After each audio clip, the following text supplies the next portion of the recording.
Where is this game from? Sorry? Hi guys, you playing the Xbox here? Oh, what game is this? Awesome. Hello, who are you guys? I'm Rachan. I work with the BB support team. Hi Rachan, how about you? And I'm Seshadri, I work with the C++ team. Okay, so what kind of stuff do you guys do? Currently, we are waiting for Xbox, You're waiting your turn here. and at work, we troubleshoot issues, to put it simply. And I specifically work with the Visual C++, C#, and the .NET technologies. Okay, And how about you Rachan? I support Visual Basic 6, 2002, 2003 and 2005, and also the Visual Studio IDE, the integrated development environment. Okay, so why don't you guys tell me about the toughest bug or like the Mission Impossible kind of stuff which you guys have worked on and cracked, help people. so you are basically asking me to tell all the issues that I've worked on. Anyway, let me pick the toughest. So there was this developer from a Fortune 100 company who had called in, and it took 30 minutes to understand the issue. The English description, to understand the English description of the issue, it took 30 minutes. Simply put, he was working with the Japanese version of Windows XP and the Japanese version of Windows 2003, and his product was not working the way he wanted it to in Windows 2003. And not working here is probably a misguiding term. He was trying to create some stuff with specific titles, and in Windows 2003 the title, whenever he gave underscore to the title, it became an hyphen. Wow. So this is the issue that he gave us, and he told us about the issue and followed up. So I am just more of reporting this because I am sure you will not be able to reproduce this, since this is going to involve at least 2 different operating systems, 2 different hardware, and 2 different versions of operating systems. And also we needed SQL Server and Oracle database. To emulate the problem. Exactly. So, well, I told him, no, we'll do it. We have a lab that specializes on setting up any kind of hardware that you ask for. Even same with software. In case we don't have either the hardware or the software, still no problem. We'll go and get them for you. So then I set up, with the help of the lab engineer here, I set up specialized hardware and software and worked with him. And you might have noticed that I at least spoke about 2-3 different technologies. One was the operating system, the other is SQL Server, and the other is Oracle, and the other one being the C++. That's why it came to me. And so I had to get in engineers from the other 2 teams, and then we were on call for around 10 hours totally over a span of 4 days. And then we found that there were a couple of issues there. One, he was doing something that he was not supposed to do, and he was not doing something he was supposed to do. Okay. So it basically took something like 9 hours to locate it, and around 9 seconds to fix it. Cool. And that's how you say sayonara to the problem. Yeah, so it didn't well, but it's probably the toughest that I've worked on, because any time to even look at the issue, we needed at least 4 people from our side and 2 people from the developer's end to make sure that we understand the issue. The first 2-3 hours were spent on setting up the necessary software, necessary hardware, and trying to simulate the issue. Okay. Cool. So what else? Rachan, any other problem which you solved which you want to talk about? I think like Seshadri has said, most of the issues which the really tough ones take a very long time to solve. Like we have issues that get resolved in 15 minutes, and we have incidents that take over months to resolve, depending on the complexity. So I would say the most difficult incident that I had to solve, or incidents that I had to resolve, were issues with memory leaks, or where customers use managed and unmanaged memory, and then they have a reference to unmanaged memory in their managed memory, and then garbage collect and move stuff around, and then a reference exception. Sorry, I'm throwing a lot of jargon. Yeah, but we see these kind of issues on a frequent basis.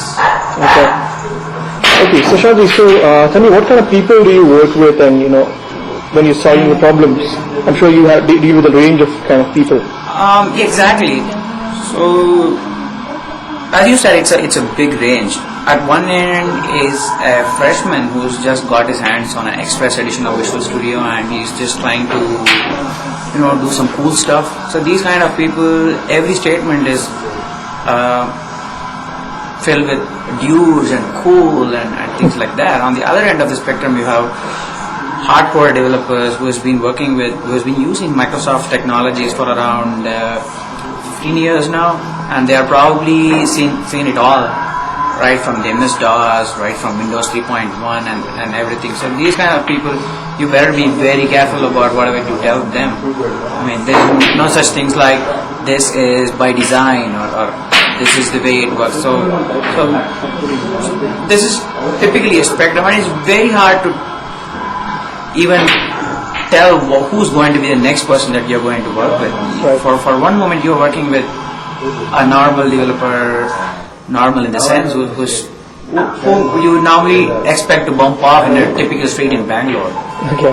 Who's been working with the latest software, and then from that to a guy who's been sticking on the same kind of language or the same software for 10 years just because he's so fascinated by it. So these are the typical range of people we work with. To tell you one specific incident, I was talking to this guy called Mark, and he had called in to ask us how to do one particular stuff in his program. So everything went on well. We spoke for around 2 hours, and then I worked for another couple of hours, and then ultimately we ended up solving his issue, and everything was fine. Then I sent him a mail asking if everything was okay, and if he can, if he needs some, and he just replied back, yeah, everything looks good, thanks for your help. And then in his signature I find that it said Mark and Director of Engineering. So wow, I was working with probably a guy who has 400 people reporting to him. Cool. And I never realized that, and most times you don't realize that.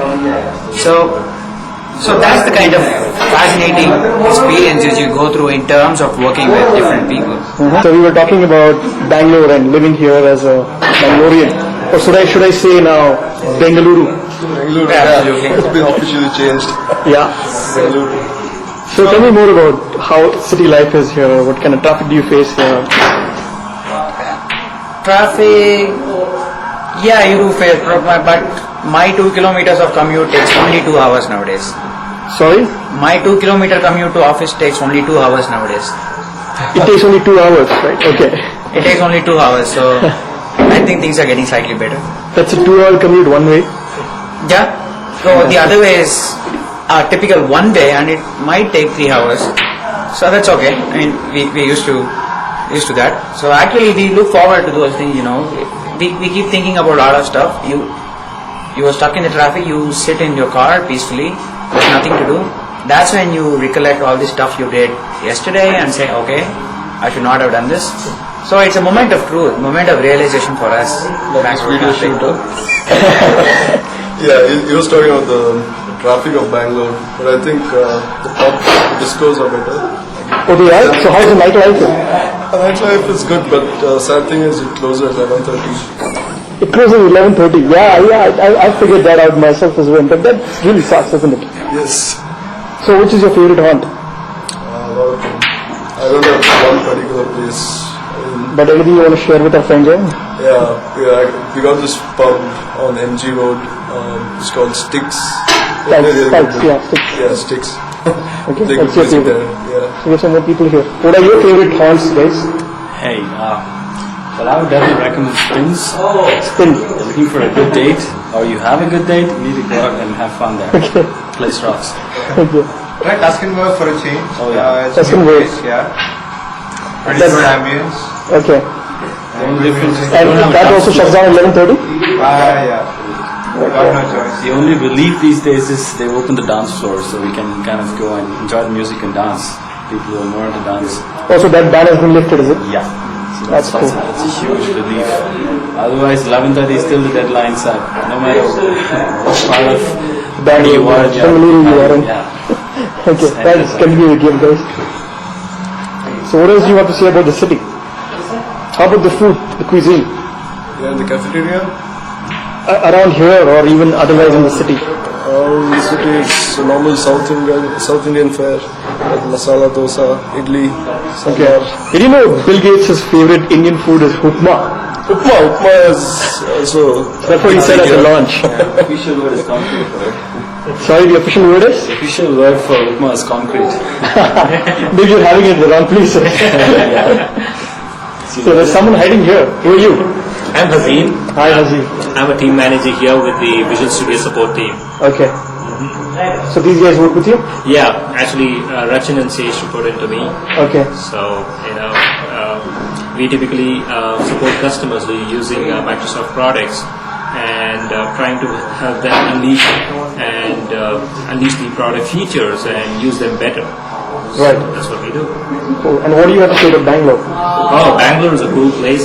It's been a year since I moved in here. The weather is pretty good. Yeah, the weather is awesome, sure. Yeah, it's pleasant, and most of the people out here in India relocate to Bangalore just because of the weather. Though we have issues with traffic and infrastructure and stuff like that, but Bangalore is a cool place to stay, and especially for youngsters, it's a rocking place. Awesome. Yeah. Maybe we should do some shoots outdoors sometime. Yeah. And if you ask me, Bangalore is a city of Bangaloreans. You know, the typical Bangalore guy whom you would bump into in the streets. You ask him, can you list the English alphabet? He goes, A, B, C, C++, V, C++. That's the kind of people you bump into. And one more thing, you might find someone without a head, but you won't find someone without an ID card. You know? Oh yeah, that's a common sight on the Bengaluru roads. Yeah, so without an ID card and a cell phone. So that is something that you will not find. So, What about golf courses? You know, golf course. Oh, there's a golf course right outside. Too much brightness there. So do you guys play golf here? So you usually playing this stuff? Xbox. On the Xbox, of course. That's great. Okay, that's cool. So let's get back to our discussion. So what's your typical work day like here? one day you start, you respond to a bunch of emails that you have got overnight, and then you look at the current issues that you are handling and chart out an action plan on what you do on stuff.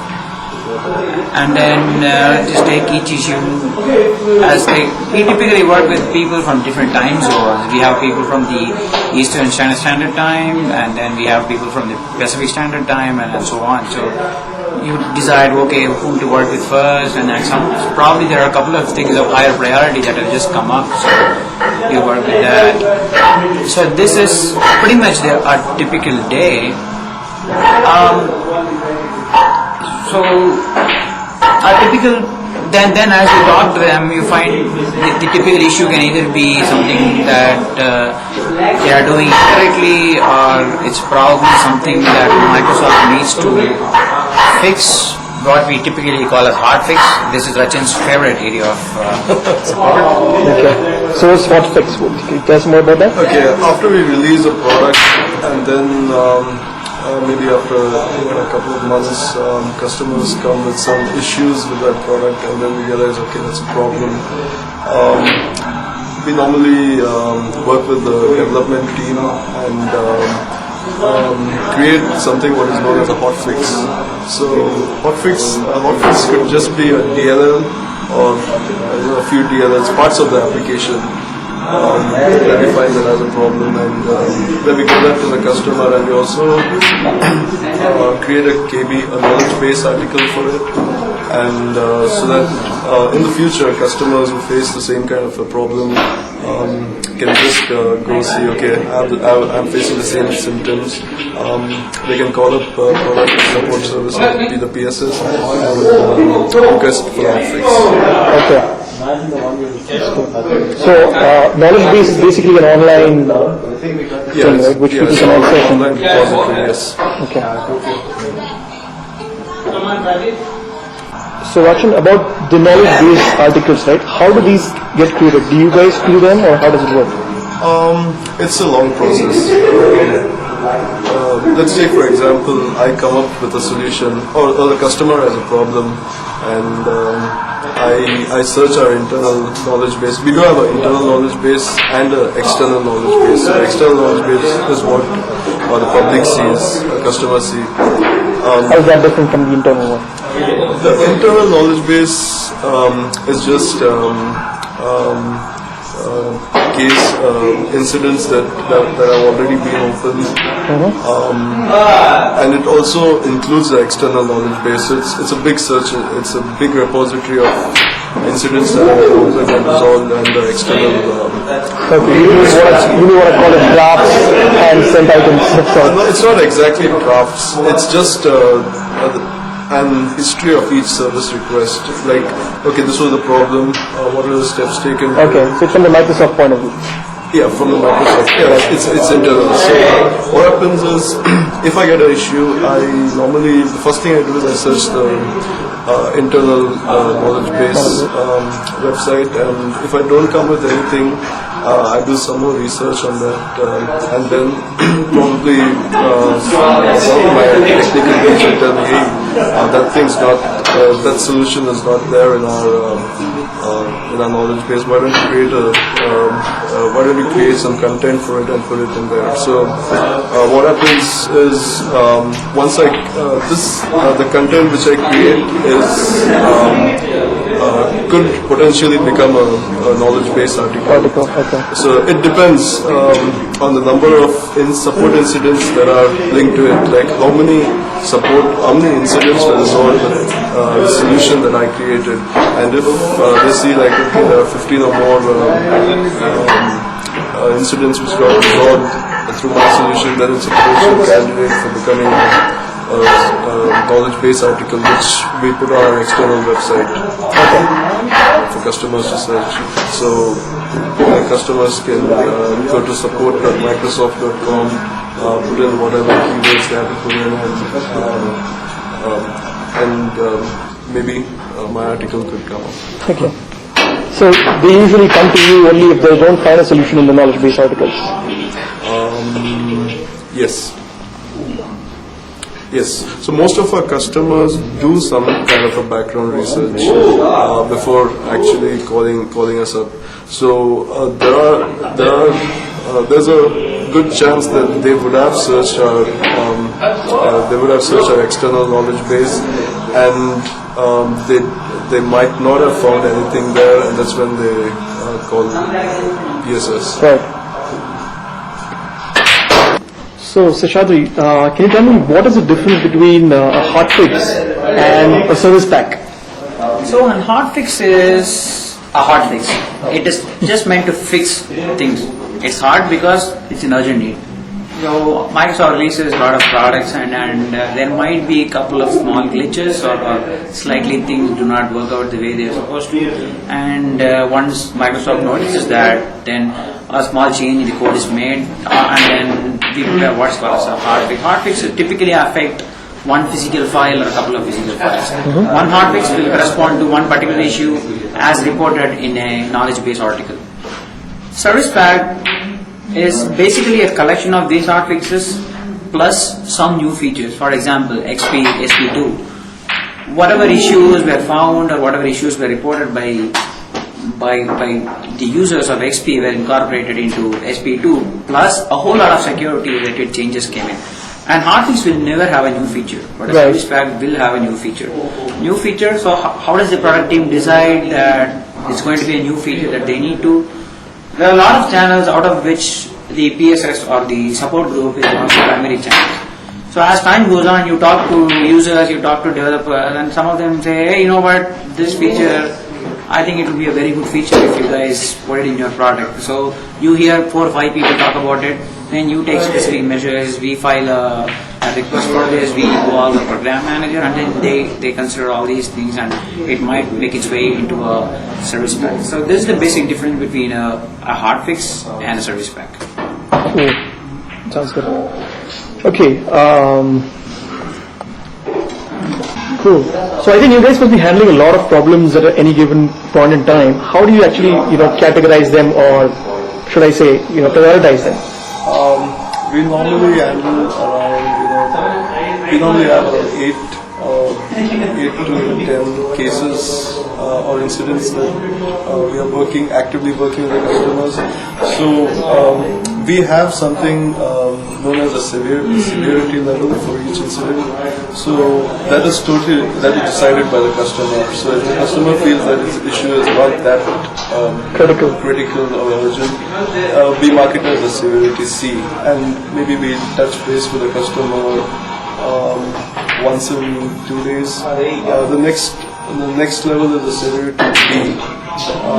So we attempt to contact the customer every day, and after that we get into severity A, and that the severity A issue is when we sit down with the customers 24 hours. Okay. So that's how we analyze cases in our group. Cool. Great. I think it's been great talking to you guys. But before I finish, why don't I ask you, what is the best part about your job? What do you enjoy most? Good that you asked that. So you work on an incident with the developers for 10 hours at a stretch or 15 hours, and then everything goes on. You feel really drained, you feel really tired. That's when the customer sends you a small mail. He says, you are the best that I have worked with. Microsoft is the best place to come to when I'm getting into issues. That is absolute bliss. I mean, that is a very humbling experience if you're working with somebody and they say that you are the best and you help me make my day. So that probably is the best part of my job. Cool. Not the free coffee. Or the Xbox. Or the Xbox, of course. Yeah. Okay, great guys. Thank you so much. It was nice talking to you. Thanks, Roshan.